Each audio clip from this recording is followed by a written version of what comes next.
Hi, Anna here from Double Proficiency, and welcome to a new video in which we would like to start a new series of non-RPG books that you maybe have never heard about that would be absolutely useful for your campaign. I'm going to be showing a book I just picked up from Taschen, which is called Cabinet of Curiosities.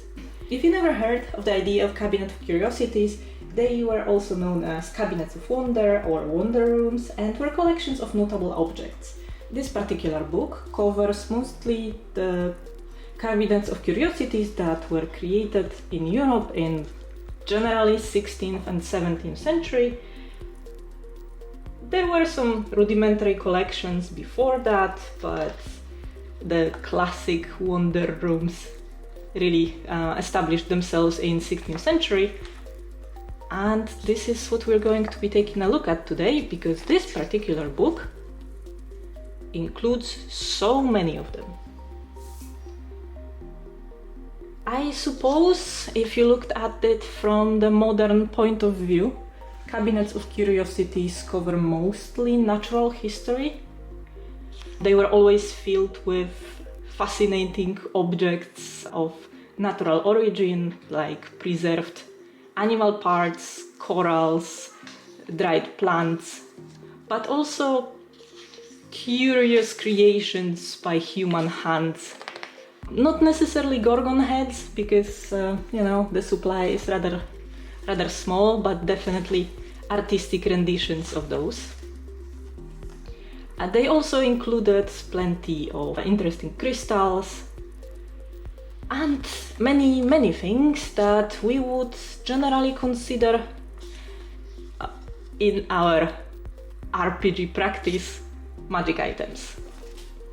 And this is mostly what we will be covering today.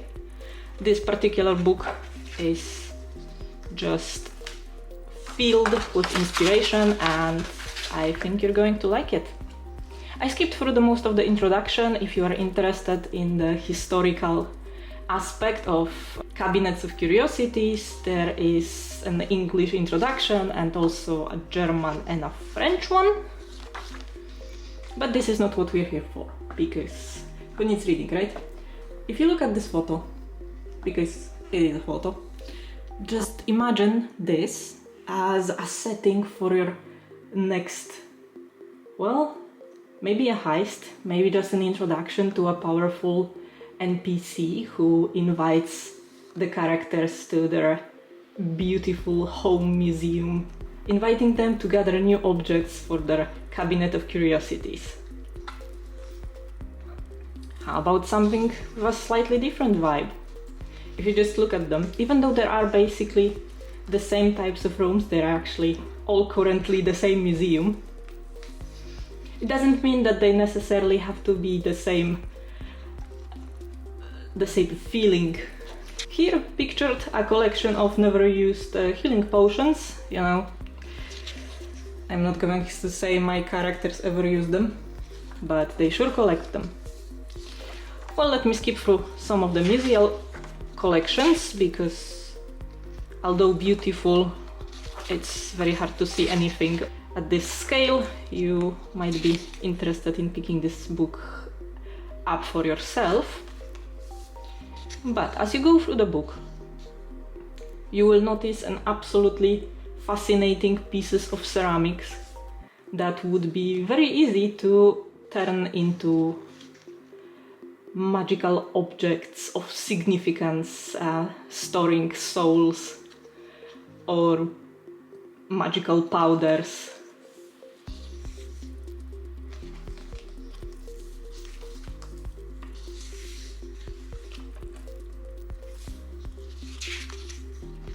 At its core, this book is basically a collection of more or less artificial objects that could enhance your campaign in any way. Just look at this beauty. 2 metal figurines that just scream enchanted birds about to come to life.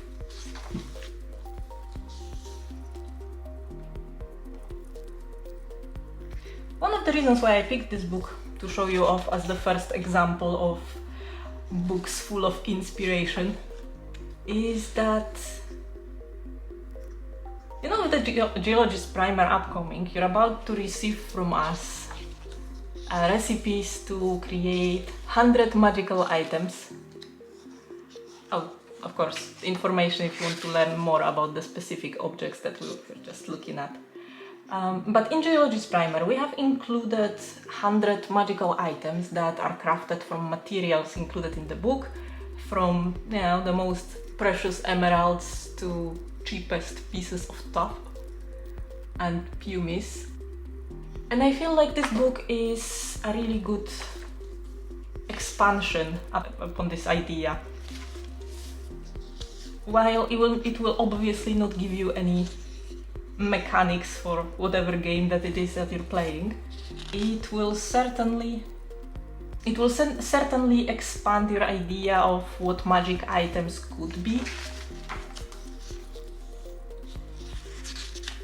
Because, you know, it's so easy to just fall into this absolutely basic concept of, ooh, powerful magical weapons and rings and amulets. But what if your magical object that you're about to steal or receive is just this bust of a man in precious red cloak? He doesn't seem particularly happy at being there. Is he somehow connected to a powerful noble of the land, and does this little sculpture allow you to have any kind of influence over the man? Or maybe is it enchanted with a piece of his personality and he's about to become your most trusted advisor? Or maybe it's just somebody's memento and they will be more than happy to have it back or get rid of it, depending on what their personal relationship was. I will not get into that because I guess I will get into it. Cabinets of Curiosities, although they are a fascinating subject, they also quite commonly fall into the same category as old school circuses and side road attractions, that's how it's called in English. So, you know, reader discretion is advised,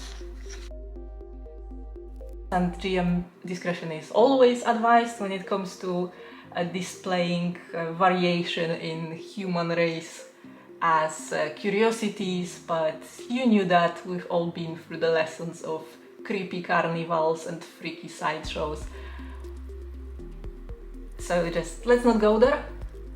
If you don't know how to handle that with tact, let's just not go there. Instead, you can keep yourself busy staring at fascinating pieces of sculpture and decorative arts, and maybe you don't even use them as magic items. Maybe you use them as simple collector's objects and send your adventuring party for an undersea adventure where they have to collect various species of whelks and sea snails. Remember, many of them are actually very, very poisonous, so that would be a challenge. Also, there's never too many underwater adventures, because very few environments challenge players and player characters as much as that. And by challenging your players, I mean obviously putting challenges in front of them so they have to figure it out as their characters do, and not tossing them into deep water. Please do not do that. Although playing at the beach would be probably very fun, as long as you keep the sand away from your books and your dice don't get lost. In either case, I would very much suggest picking up a book like that, maybe particularly this one. I got it on sale, as most of my fashion books. This sale repeats reasonably often, and even if it doesn't, this book isn't expensive in the first place, so you can definitely get a copy for yourself and find tons of inspiration for your next game without having to delve through millions of photos collected by museums, which is generally fun, but also you don't always have the time for that. I'm going to leave you with this beautiful spread, simply showing exactly what I was trying to tell you through the whole video about the wide variety of items that you could be putting in your games that aren't just weapons of distraction. I know that players and player characters are often on the hunt for the next powerful weapon, but magical items don't have to be that, and there's just so much more to explore.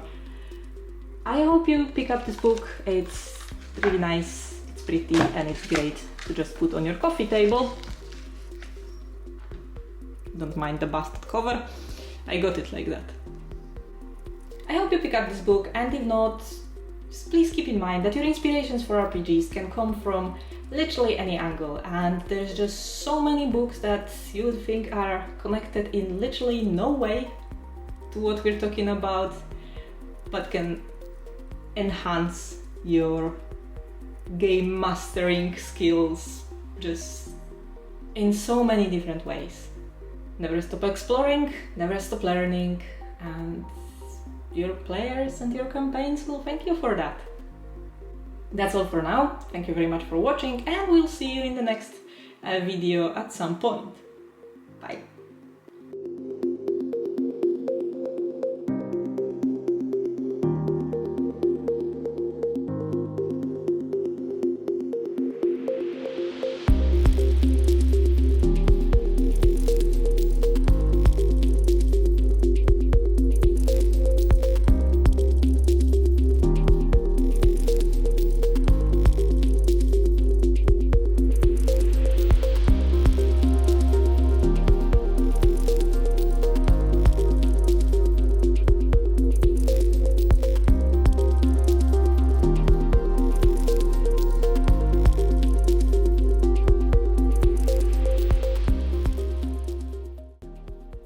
Huge thank you to all of you who joined our Patreon, especially our champions. Your continued support helps us immensely with our books and the channel. Thank you.